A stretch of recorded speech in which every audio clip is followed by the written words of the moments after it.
the pathway forward.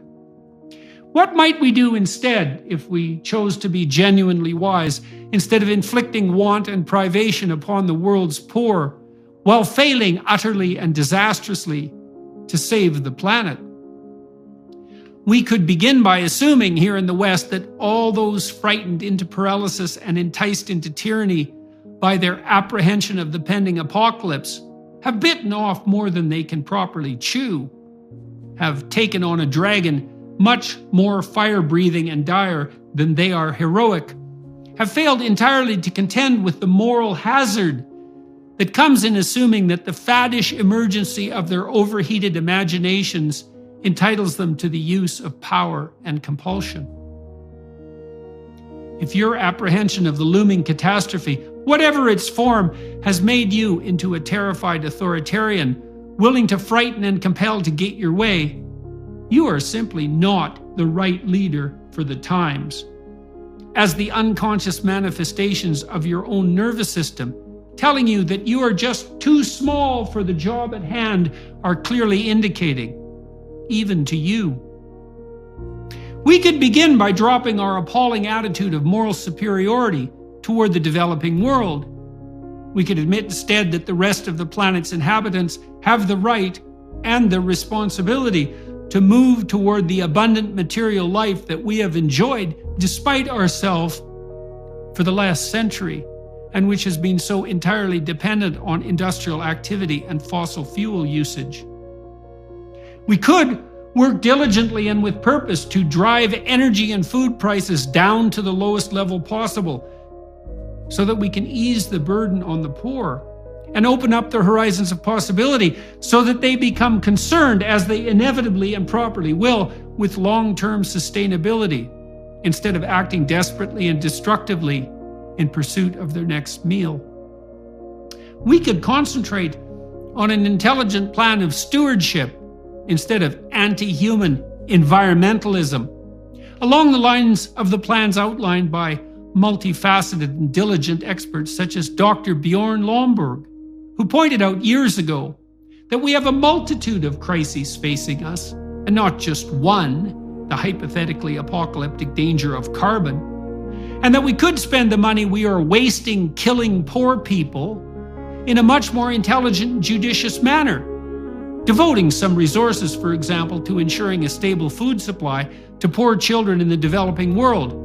treating malaria, something we can do and cheaply, and delivering fresh water where it is truly needed. We could as well work out the details of a truly sustainable agriculture with the most expert farmers to improve the quality of our soil and air and provide everyone with enough high-quality food, which will most definitely involve animal-based agriculture. We could bring a halt to the presumption that the state should extend itself by dint of its hypothetical moral superiority to the governance of how we heat our houses and feed and provision our own families. We could, finally, delegate authority to the most local possible of levels, following the principle of subsidiarity, and produce a hierarchy of responsibility that extends necessary purpose to everyone individually at the family and community and state level, and that serves as a necessary bulwark against the blind and Luciferian, prideful, intellect-based, top-down tyrannies of emergency and compulsion that will otherwise necessarily reign. We could work out our concerns with sustainability through consensus and in the spirit of voluntary association and free play, instead of relying on top-down edicts justified in principle by our misplaced existential terror and carrying with them the moral hazard of the accrual of unjustified and dangerous centralized authority. We could distribute to everyone their requisite responsibility as sovereign actors and could bring them on board with the power of a common vision, one of life more abundant, enough high-quality food for everyone, enough energy so that slavery becomes a thing of the past, enough purpose so that nihilism and decadence no longer beckon, enough reciprocity so that we live in true peace. the generous provision of education and opportunity to everyone in the world, the conviction, to say it again, that policy based on compulsion is misguided and counterproductive. We could thereby have our cake and eat it too, and so could everyone else. And we could work toward that in a mutual spirit of productive generosity and fair play in competition and cooperation. Or we could let the world go to hell in a handbasket,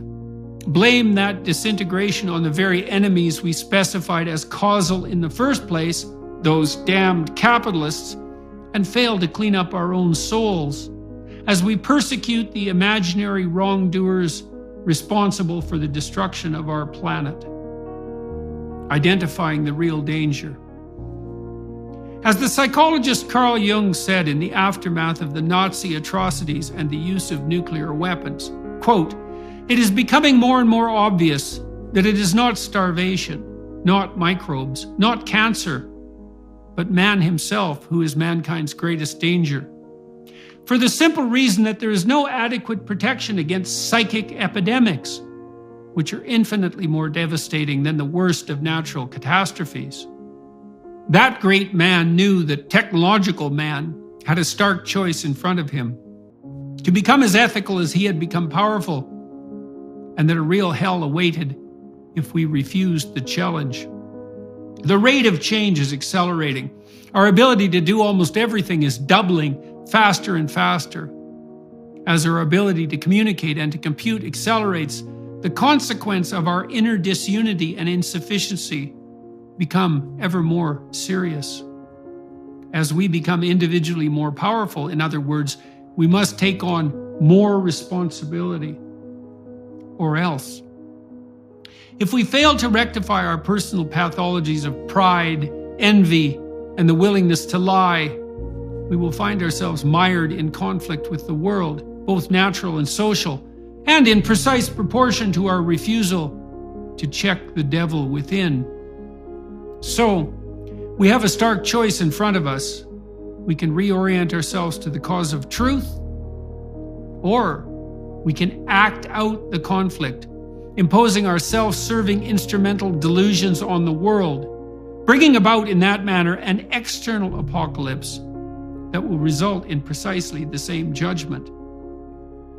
And so, in conclusion, it's time for all of us, but especially the self-righteous moralizers, to get our individual acts together, to take on some real moral responsibility, instead of falsely broadcasting unearned virtue far and wide, and so cheaply and carelessly.